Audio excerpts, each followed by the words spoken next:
For those of you, and that's pretty much everybody who don't know me, I'm Dr. Stoppard. I'm a fellow in English, vice principal at Brasenose College, and for the last 5 years I've been academic director for the Humanitas Visiting Professorships in Drama. Humanitas is a series of visiting professorships at the University of Oxford and Cambridge intended to bring leading practitioners and scholars to both universities to address major themes in the arts, social sciences and humanities. Created by the late Lord Weidenfeld, the programme is managed and funded by the Weidenfeld-Hoffmann Trust, with the support of a series of generous benefactors. In particular, we give our thanks to André Hoffmann for making this chair possible, and to Torch for coordinating and supporting all these professorships. Lord George Weidenfeld was a remarkable man, and many, many people owe him a vast amount. Among the debts of gratitude is that owed by Oxford, for the extraordinary array of renowned directors, playwrights, actors and critics who have come to Oxford over the last 5 years to inspire, inform, disturb and enlighten us about theatre. I personally have to thank Lord Weidenfeld for the extraordinary privilege of meeting the previous holders of this professorship, Athol Fugard, Dame Vanessa Redgrave, Greg Doran and David Edgar. They have been some of the most exciting and inspiring encounters and conversations of my life. And now we owe an extraordinary thanks to Lord Weidenfeld for bringing us Sir Tom Stoppard. Introducing Sir Tom Stoppard is more than a little surreal. It's rather like introducing Oscar Wilde or Bernard Shaw. Just like Wilde and Shaw, Tom Stoppard has transformed the modern theatre, and just as with them, it is extraordinary to believe that such a wealth of extraordinary works emanates from one human being. For 6 decades, he has been master of the stage, creating plays of extraordinary wit, wisdom, and humanity. He has pushed the boundaries of theatre's possibilities, whether bringing Hamlet into collision with Waiting for Godot, to challenge the distinction between reality and theatre, bringing an orchestra on stage, writing a spy drama which made Le Carré look like Dr. Seuss, and incidentally giving me the fleeting impression that I understood particle physics, which I do not. For communicating the sheer excitement of thinking and learning, the glory of discovery and the desire to know more, for bringing continents and centuries in collision in a single play, for the compassion and emotional depth and wisdom of his writing, and for its burning anger at the obscenity of totalitarian power. 35 years ago, I borrowed a friend's bike and bunked off school to hear Tom Stoppard talk at the Oxford Playhouse. I got into serious trouble afterwards, but it was totally worth it. I'm doing the same one now. Well, it doesn't, I think very few of you are currently bunking off school, but I can assure you it's so going to be worth it. Thank you.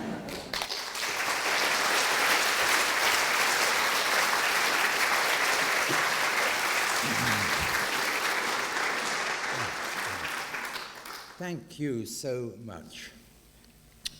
A professor at last. Thank you, Sos, for that, and thank you for your warm welcome. Right.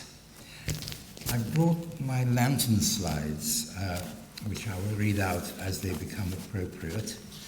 I've got a lapel mic, and if I'm not speaking loudly enough, sing out and please tell me.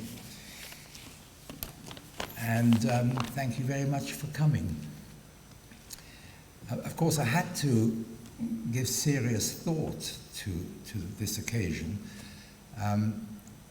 George Weidenfeld was truly a great man. I haven't met many, and he was a most magnificent man, very kindly, with a huge spectrum of serious interests, but also a lot of fun. And I wish I could convey what it's like to have met him, and many of you, of course, have met him, or some of you will have. He was a most wonderful chap. The first time he met my wife Miriam, he was giving a dinner for lots of people, and he said, "What do you do?" And she said, "I'm a doctor." And he said, "Oh, well, you can write a book about that, can't you?" And she said, "I suppose so." And he called across the room to his managing director and said, Christopher, this is Miriam Stoppard. Would you call her on Monday? She's writing a book for us. And literally launched her professional life from that moment. Extraordinary man and really magnanimous. So I was talking to a friend of mine, a German writer, about this and that. And we got onto German theatre. I know almost nothing about German theatre. I've seen almost none. But like all English playwrights, I'm well able to speak knowledgeably about it, even as it were feelingly, because among us, the German theatre is famous for being a director's gymnasium, which in some ways references the plays it does more than it honors them. This is a most unfair and sweeping generalization, but the German theatre is very, very interesting in that way. And so this friend, he well knew that I, representatedly,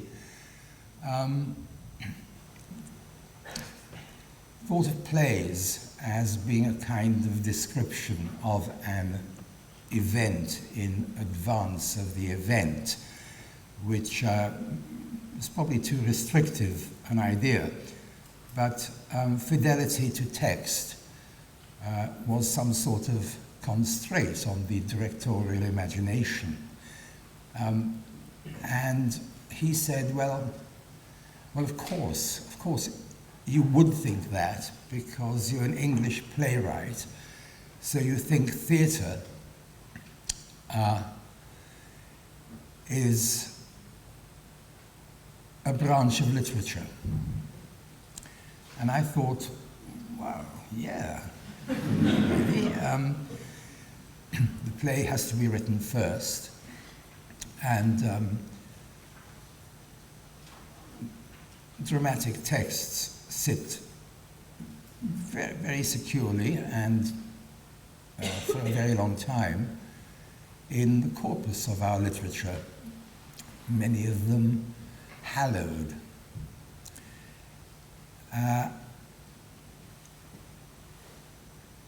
And I thought, yes, actually, that's why some plays are done more often than others. That's why the importance of being earnest is done more often than A Woman of No Importance, because it's better. Literature sets a kind of standard for everything around it. And then I bethought to myself, well, I can actually produce my first slide, actually. It's an early play by somebody who did become very famous. And what I'd like to do, if I may, is to just read a little bit of it. We're in Russia in this play, but it's not a translation. And I'll read you, half a page of the prologue, and then I'd like to read you probably less than a page at the top of Act 1. Prologue. Scene. A Russian inn. Large door opening on snowy landscape at back of stage.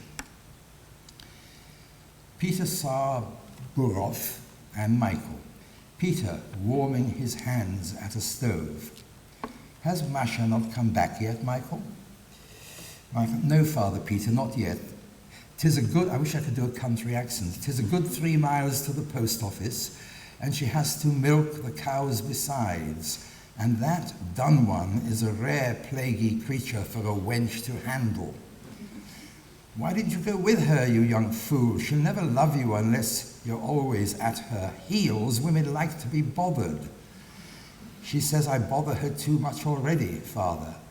and I fear she'll never love me after all. Tut, tut, boy, why shouldn't she? I'm halfway down the page now. That's how the prologue of the evening begins. And top of Act 1, it's rather a lark, actually, I think. I mean, it's not meant to be. It takes place in Moscow. A large garret lit by oil lamps hanging from the ceiling. Some masked men standing silent and apart from one another, masked men. A man in a scarlet mask is writing at a table, door at back. Man in yellow with drawn sword at it knocks heard. Figures in cloaks and masks enter.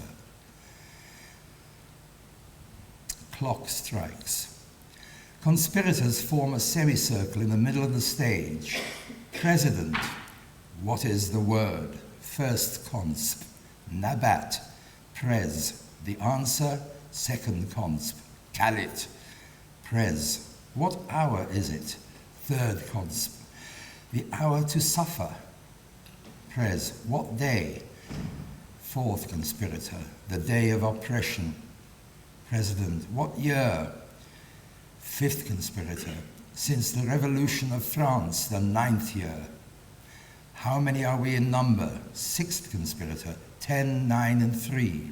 The Galilean had less to conquer the world. But what is our mission? To give freedom. Our creed, eight conspirators, never get on the West End. To annihilate. Our duty is to obey. Anyway, that is the first play by the author of The Importance of Being Earnest.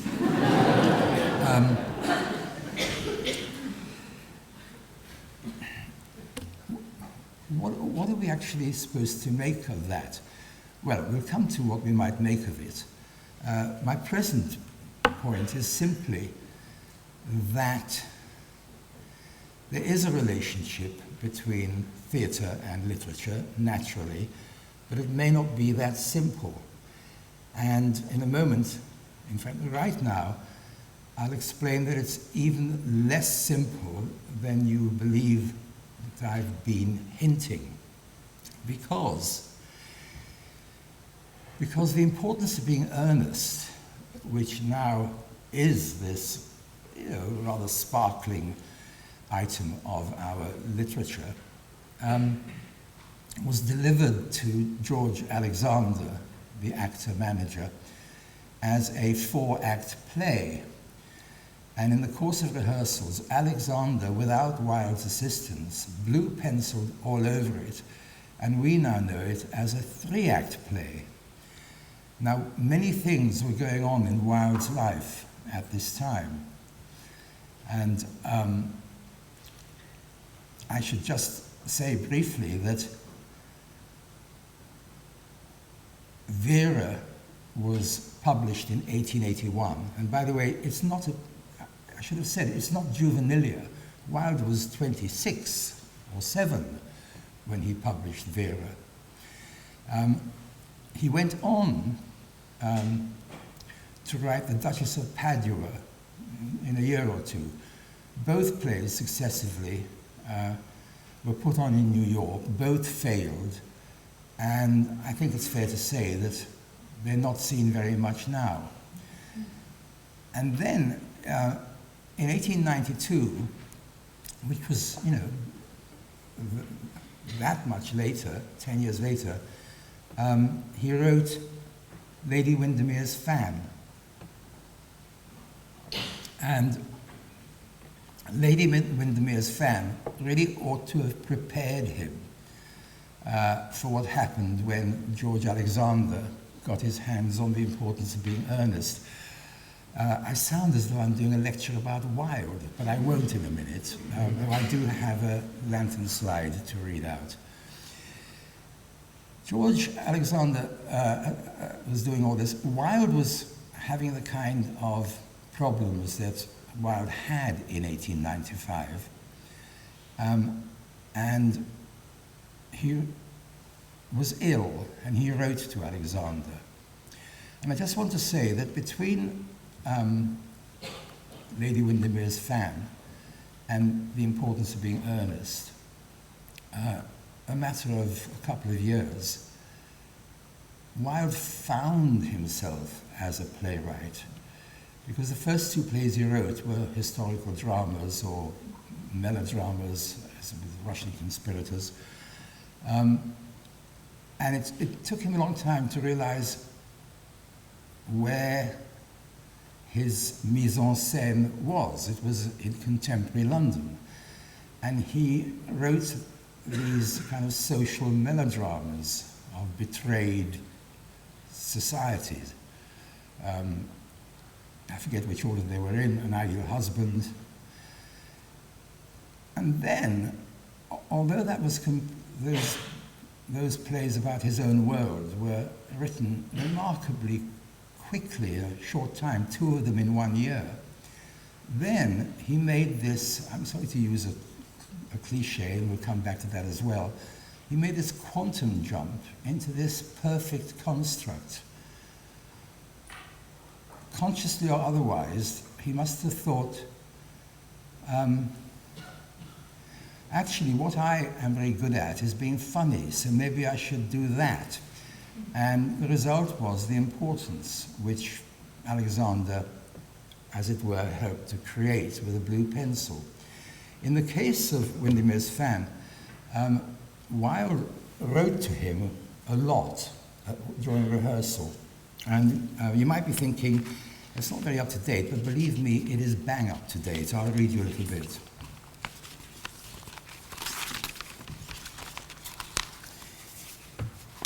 He's in the Hotel Albemarle. Dear Alexander, I am too unwell to attend rehearsal this morning. If there is one this evening, I will come. In any case, I hope that there will be no repetition of the painful scene of last night. I have always treated you with personal courtesy, and I expect to be treated with equal courtesy in return. And now about the play. Will you kindly consider these points? Details in life are of no importance, but in art, details are vital. And he goes on to tell him what he's doing wrong, because Alexander, as you probably understand, was something which doesn't exist now, the producer, director, leading actor. Hooper had better have either his own hair or a quiet wig. The number of times I have had that conversation. His face last night was far too white and his appearance far too ridiculous.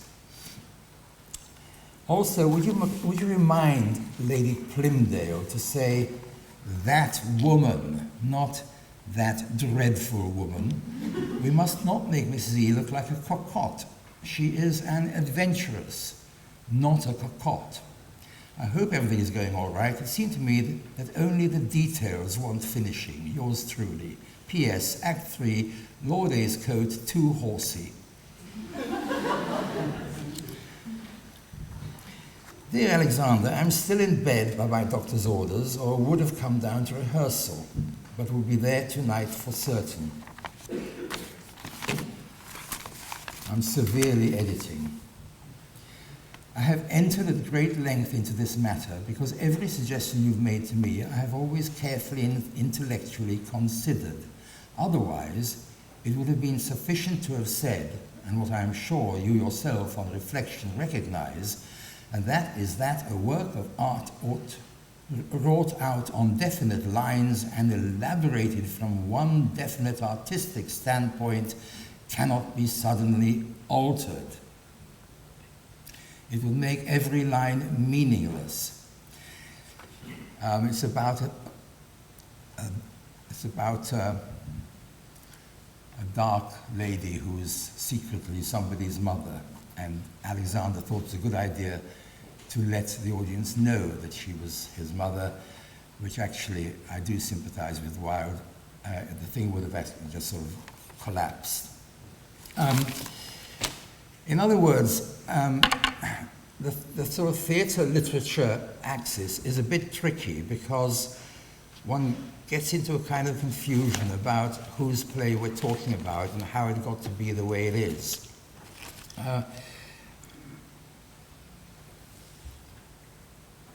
Plays are peculiar as literature.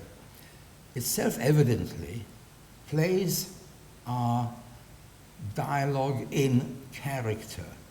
So everything is kind of channeled, which is to say that the authorial voice is quite elusive when one tries to figure out how it exists at all.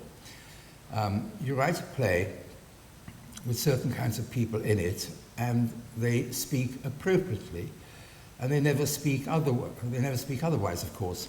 The only part of a play text which isn't mediated through a character is the stage directions, and well, you would be foolhardy to look for the authorial voice there. You can glimpse it occasionally. The mystery is not really a mystery. In other words, it's like this.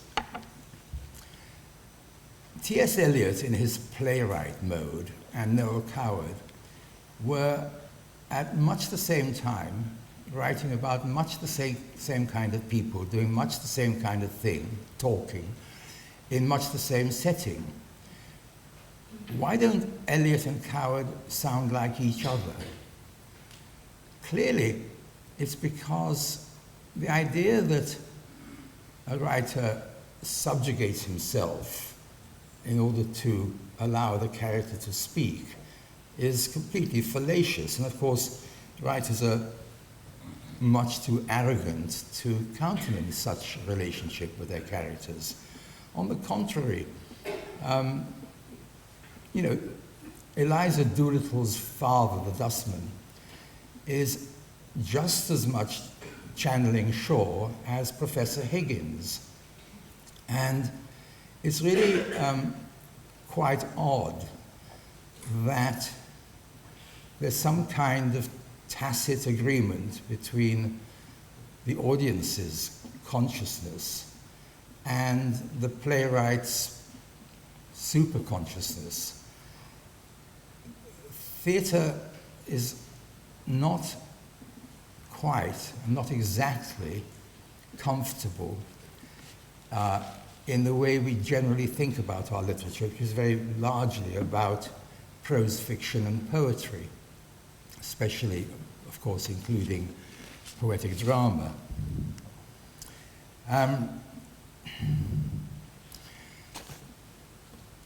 What I copied out, because it made me laugh, was actually the first stage direction at the front of The Cocktail Party by T.S. Eliot, The Vortex by Noel Coward, and The Importance of Being Earnest, in that order.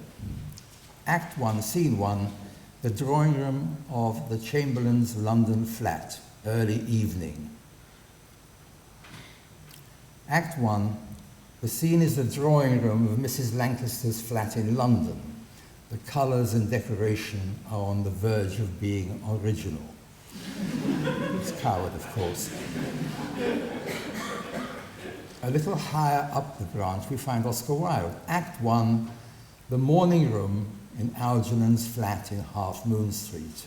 The room is luxuriously and artistically furnished.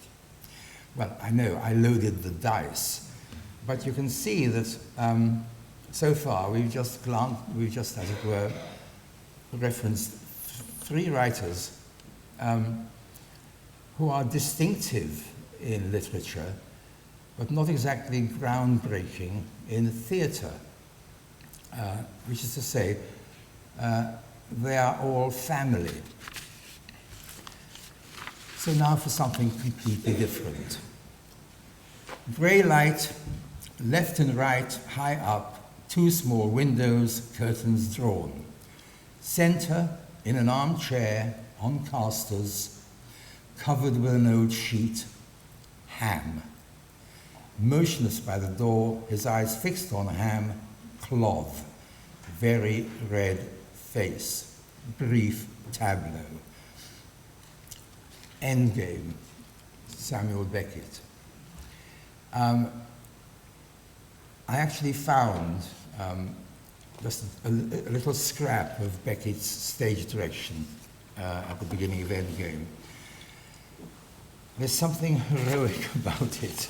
I mean, I said at the beginning that one way of looking at the play is that it's the description of a future event. Beckett's text, in its directions, in its, let's call it, in its instructions, is what you'd get if you sat in front of, for example, a Buster Keaton film and carefully wrote down everything that Buster Keaton does. And it sort of begins to sound like this. He goes and stands under the window right. He looks up at window right. He turns and looks at window left.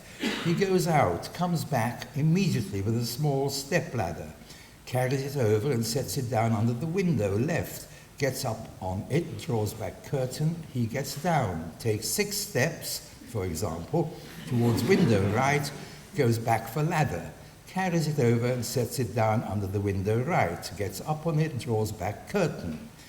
He gets down, he takes 3 steps towards window left, goes back for the ladder, carries it over and sets it down under window left and gets up on it, looks out of window, brief laugh.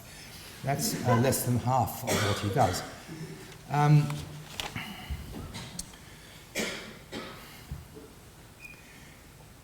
When you write a play, you not only hear the noise it makes, which I keep saying, you also see what everybody's doing and what they should be doing and why and how. But even Wilde, in his attempt to, as it were, redirect Lady Windermere's Fan, and the bits I left out were very, very specific and particular about what was happening in the rehearsal. Even Wilde comes nowhere close to that instructionary mode.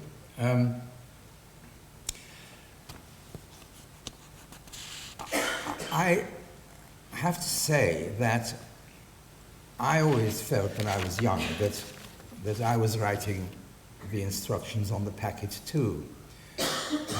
50 years later, I know just how much I've benefited from a kind of understanding that there is a collaboration involved, and sometimes some of the things which give one most satisfaction were not in the original text. They might be physical, they might be verbal. But the time spent at the Aga often finishes what a play is. Time's going rather more quickly than I wanted it to. When I was sort of trying to be a writer, I wrote a couple of plays in 1960, which were essentially plays about plays which I'd seen and liked. I began writing about plays for a magazine in London, and I saw a lot of, I guess, wonderful drama of different sorts. I remember, because I was reviewing for the magazine. I remember seeing a Peer Gynt at the Old Vic. The play which got to me, and I've said this before too, is a play which isn't done that much, in fact. It's called Next Time I'll Sing to You by James Saunders. And I can see very clearly that it appealed to 2 sides of myself. One is plays are literature, and the other is plays can do anything they want to do. And characters can behave any way that you wish them to do. And the way they behave doesn't have to be, as it were, naturalistic or realistic or even rational. They're all there for your command. I was enchanted. I think it was the first time I can say that I was enchanted by a play. Both because I loved the way it was written and what it said, and maybe what I shall do is actually just read you one short speech to indicate something about what kind of play this might be. There lies behind everything, and you can believe this or not as you wish, a certain quality which we may call grief.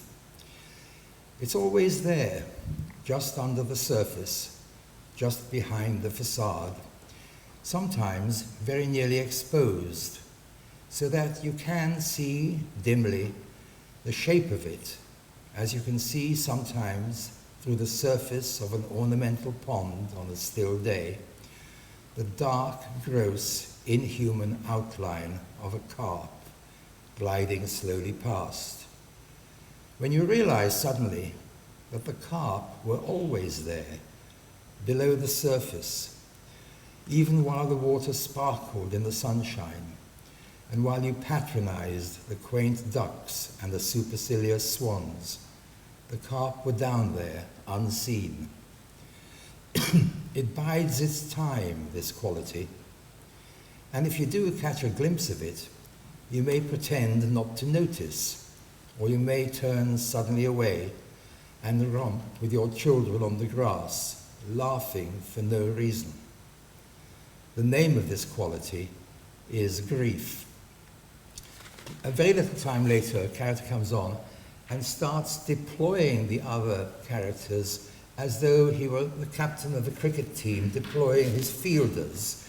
And then he sort of marches into the wings and runs on and bowls his line. And I'm sitting there, this is January 1963, thinking, yeah, this is more like it. It enchanted me because I thought then it was very, very, as it were, ahead of its time. Actually, it wasn't. It was exactly on the edge of that moment. And when I sort of came back to the play and was reading it a long time later, I picked up that the rhythms were Beckett. And then I had the amazing good fortune to be chosen as a promising young playwright in 1964 to go to a kind of colloquium thing in Germany under the tutorship of James Saunders, one of my lucky breaks. Right, we'd better get on. Martin Amis published, I'm going to have a proper drink because probably out of terror or something, my mouth got really dry while I was doing that. I didn't mean a proper drink, I meant a larger drink. A proper drink would be an improper drink. So, here we go. Martin Amis published a book of essays and reviews, which, this was 15 years ago, which he called The War Against Clich. And in the foreword he wrote, I've written it down. Of course, he also meant cliches of the heart and mind, but it was cliches of the pen, which actually gets to Martin Amis quite right too. He writes, to idealize all writing is a campaign against cliché. When I dispraise, I am usually quoting cliches. When I praise, I am usually quoting the opposed qualities of freshness, energy, and reverberation of voice. Freshness, energy, and reverberation of voice. Count me in. Here is a selection of cliches. It's a no-brainer. She's toast. I've got the t-shirt. They're all in my last play. Copy them out from my play. So, oh dear, what went wrong? Actually, nothing. But this sort of gets us into something else about literature. The obvious, see, I've already closed the door of my escape route by saying that actually all characters are channeling the playwright. So the obvious and easy is the get-out clause that actually this is dialogue and it's in character. That won't wash anymore. Now, obviously, I knew there were cliches, and I knew I wanted to use them, and why. And now, because I've told you, I have to consider how to account for this. Well, it's interesting to me. So, to talk about detaching myself in some way from the guilt of these utterances, no-brainer, toast, T-shirt, that's actually not what I meant at all, to quote myself, or I mean myself to quote.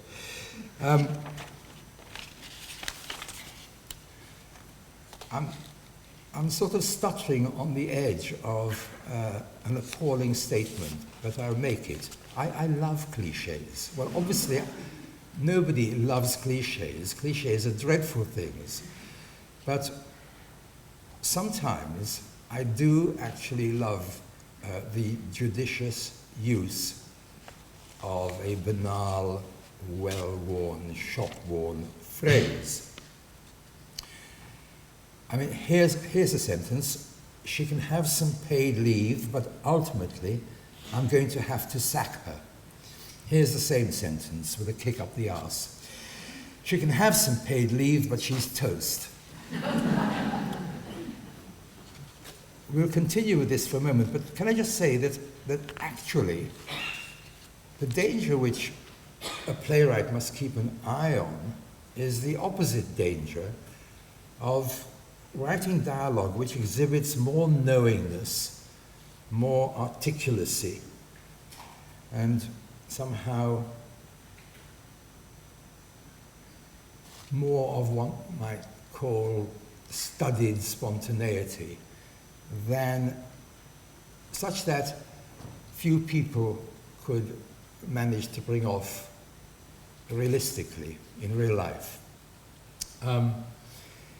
I mean, that actually is much more the sort of thing that my plays are penalized for. I can't actually help it, but that's apparently the danger I flirt with. The artificiality of naturalism is a sort of well-trodden path. You've probably thought about it yourselves quite a lot. Dialogue, well, conversation is spontaneity.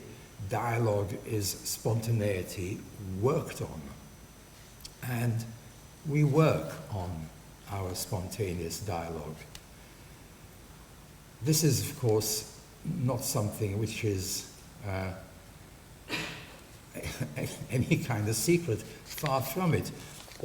Probably every person in this room knows about writing something down and then writing it down a little different. And about me and my cliches, I do know that I write characters who, on the whole, don't really think that a phrase like "what's not to like" is an advance in the art of conversation. So I myself, I am in the anti-cliche camp, and I use 3 of them. The one who says she's toast happens to be a psychologist who's interested, well, actually he's skeptical about the way hard science looks at the mystery of consciousness. And when he wants to, he can speak like this. I hope this isn't indulgent. Oh, well, I may have got it, I may not have got it.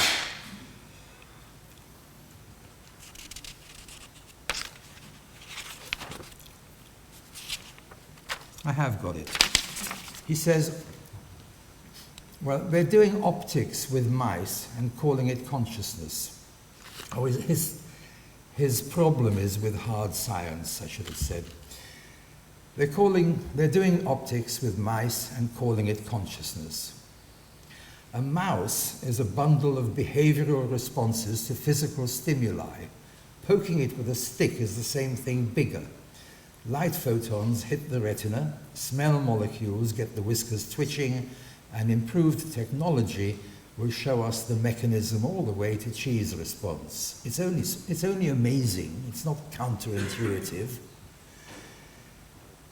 But cognition, reasoning, imagining, believing, that's hard. How does the brain do that? How does the brain do self-consciousness? Reference, metaphor.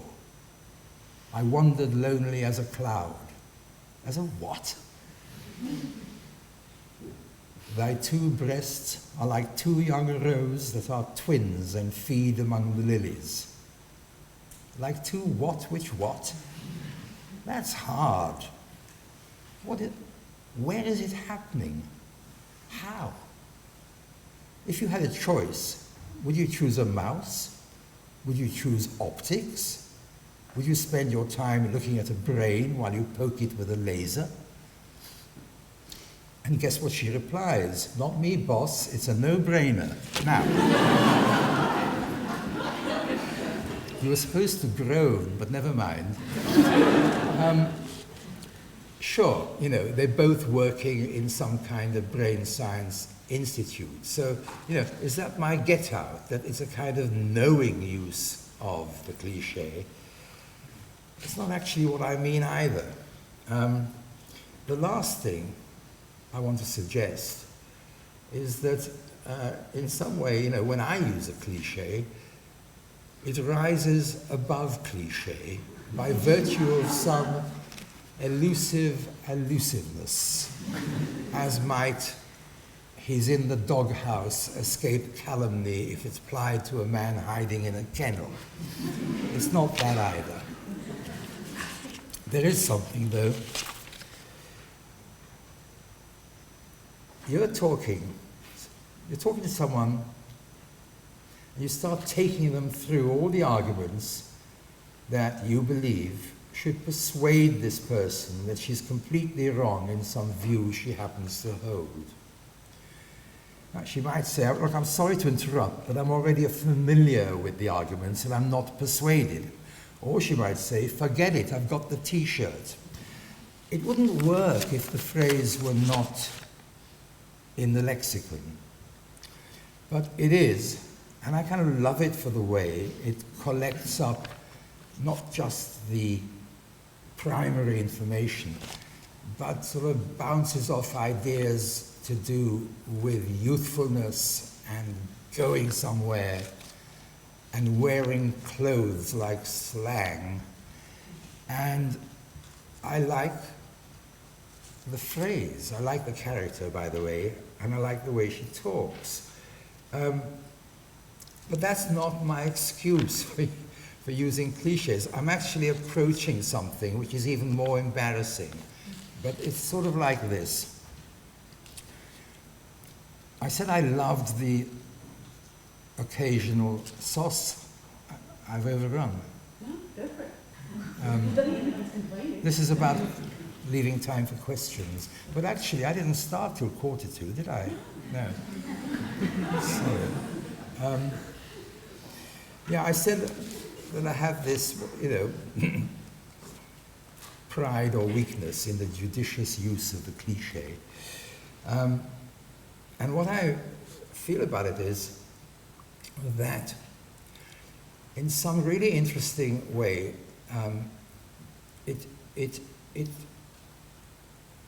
short circuits the communication between the play and its audience at that moment. For that moment, a corner is cut. When you hear a cliche, you know, you think thud, but I think zip. When you think of if you just think about the speech about the mouse brain and the optics, and for that matter, think about, have you got the cucumber sandwiches cut for Lady Bracknell? Not to mention the quality of mercy is not strained, it droppeth like the gentle dew from heaven. What is going on? Information, in the very modern sense of the word, is flowing from one person to another.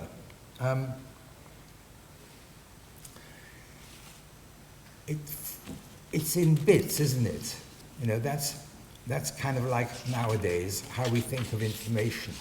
These bits are expelled from somebody's mouth and they arrive in somebody's brain, which goes through the process that turns them into some form of comprehended information. But it's nuanced information. Most of the time, the words are, what did we say, fresh, energetic, and resonating, or reverberating. So the brain's actually got some work to do a lot of the time. And then, in this information, there's a thumping cliche. You know, I tried to think of a simile which wasn't ridiculous.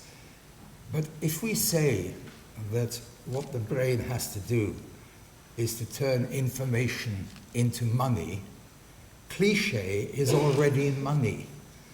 It's already formed of the nuances which make up this incredibly complex web of associations. And the reason for its existence is that our instinct for parsimony has produced this lexicon of cliches.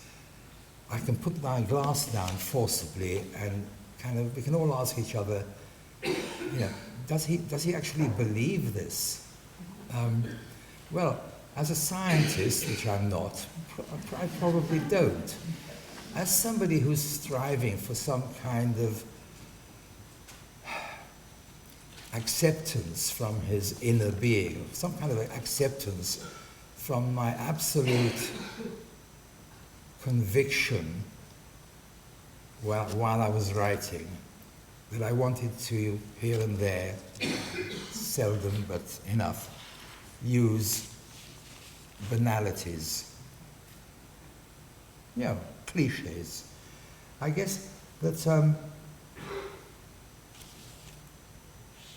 I can, on a sixpence, I could now conclude that the argument is unsustainable. And this is what I actually arrive at. I mean, I'm slightly doing what happened to me yesterday and today when I was trying to work out what to say. What I arrived at, and it's sort of happening again as I stand here, is a kind of impatience with the entire notion that drama and literature and their relationship and their symbiosis and which one has precedence over the other and what defines them and how we recognize them and the taxonomy of it all. I think this is, it doesn't matter. It's almost demeaning, as though we could pick it over with tweezers and find out something real about it. You know, I wasn't going to mention her twice. She's only my ex-wife. But Miriam, you know, when she was a medical student, she was doing heart murmurs. She was sort of trying to learn different kinds of problems with hearts by listening to hearts which had the problems or didn't. And she told me this in 1970, and I've always remembered it because I felt that it applies to how I listen to other things. The consultant said, stop trying to figure out, the beats and the kind of levels and the Morse code of it. It's like, you have to think, it's like knowing your mother's voice on the telephone. You hear this thing and you know exactly what that heart is doing. I was reminded of that, but I can't remember why. This is part of the penalty of senile digression. I just felt impatient with creating a kind of hierarchy of which drama or whose work was better than what. There's a friend of mine who's actually working on Christmas Carol at the moment, Charles Dickens' Christmas Carol. So I was looking at it, and there's two bits. One, I just thought, this guy, this is genius. I just loved what he wrote. And writing a bit about that long and a bit about that long. And I know it's late. Scrooge has encountered the corpse of a destitute man in some horrible hovel. And this is the author. Oh, cold, cold, rigid, dreadful death, set up thine altar here, and dress it with such terrors as thou hast at thy command, for this is thy dominion. But of the loved, revered, and honoured head, thou canst not turn one hair to thy dread purposes, or make one feature odious. I've read half of it. It's great stuff. It is wonderfully well done. It was written, 180 years ago or something. In a way, it hasn't lasted at all because it's very self-conscious and poetical in the way that we get when we're doing our best work. And then, talking to this guy, on another page, there's the Cratchit family's Christmas lunch, dinner, and they're eating there, and the goose is going to come to the table. And he writes, the two young Cratchits set chairs for everybody, not forgetting themselves, and mounting guard upon their posts, here it comes, crammed spoons into their mouths, lest they should shriek for goose before their turn came to be helped. That, au contraire, will never go out of fashion. It is just the most, it made me want to burst into tears.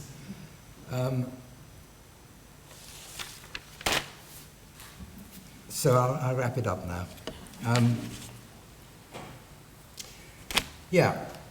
The thing about art, literature, what I arrived at is that I don't care.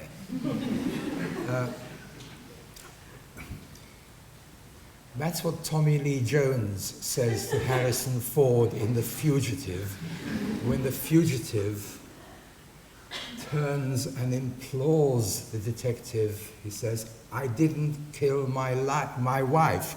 And the pursuing detective says, I don't care. I wish I'd written that. But I wasn't trying to be funny. Literature, it's not an island entire unto itself. It connects simultaneously and instantaneously outward and inward. It has this incredibly wonderful cat's cradle of relationships with the moment and with the space.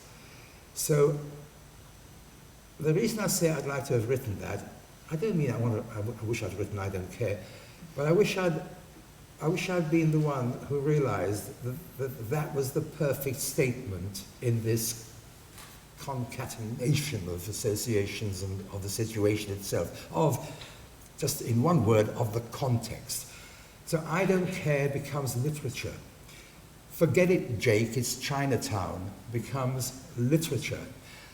I'll have what she's having becomes, I don't mean it becomes great literature, but I'm just trying to make one small point in the last sort of couple of minutes I've got. I just want to say that you can't do to literature what they do in this building to items of natural science. What they do is wonderful and it's important and it's accurate and it's true, but you can't actually do that with why literature works or doesn't. The last thing, my last illustration is an oddity, and I want to use it for some specific purpose. It's a sort of gibberishy kind of passage, and I'll kind of cut it down for you. I'll present it as something Gertrude Stein might have written, and you might think it's quite fun. And here's some of it. Oh, dog biscuit. And when he is happy, he doesn't get snappy. Please, please to do this. Then Henry, Frankie, you didn't meet him. You didn't even meet me. The glove will fit what I say. Oh, Mama, I can't go on through with it. Please, oh. And then he clips me. Come on, cut that out. We don't owe a nickel. He was a cowboy in one of the 7 days and night fights. No business, no hangout, no friends, nothing. Just what you pick up and what you need. This is a habit I get. Sometimes I give it up and sometimes I don't. The sidewalk was in trouble and the bears were in trouble. I broke it up. Please put me in that room. Please keep him in control. A boy has never wept nor dashed 1,000 kin. And you hear me? Please look out. My fortunes have changed and come back and went back since that they dyed my shoes. Open those shoes. Police, Mama, Helen, Mother, please take me out. I will settle the indictment. Come on, open the soap ducats. The chimney sweeps. Henry, Max, come over here. French Canadian bean soup. I want to pay. Let them leave me alone. These are the last words of a man called Arthur Flegenheimer, who was much better known as Dutch Schultz, who was shot dead, shot with 3 of his gang in a bar in Newark, New Jersey in 1935. And the words were taken down by a police stenographer of the Newark Police Department. If I were to write a play about Dutch Schultz and, ended up with Dutch Schultz in hospital and just sort of delirious and talking, that's what he'd say. And the audience, an audience much as yourselves, would hear the words I've just read in my play. But what they would do to you is transformed by what I've done with them. In other words, I've put them in a play. So, to finish, if it's not too theatrical of me, all I'm going to do is read them again. A boy has never wept nor dashed 1,000 kim.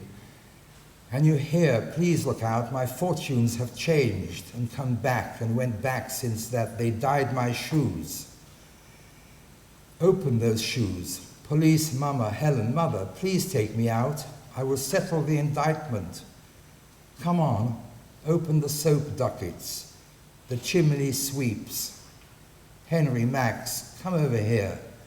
The French-Canadian bean soup. I want to pay. Let them leave me alone. Thank you.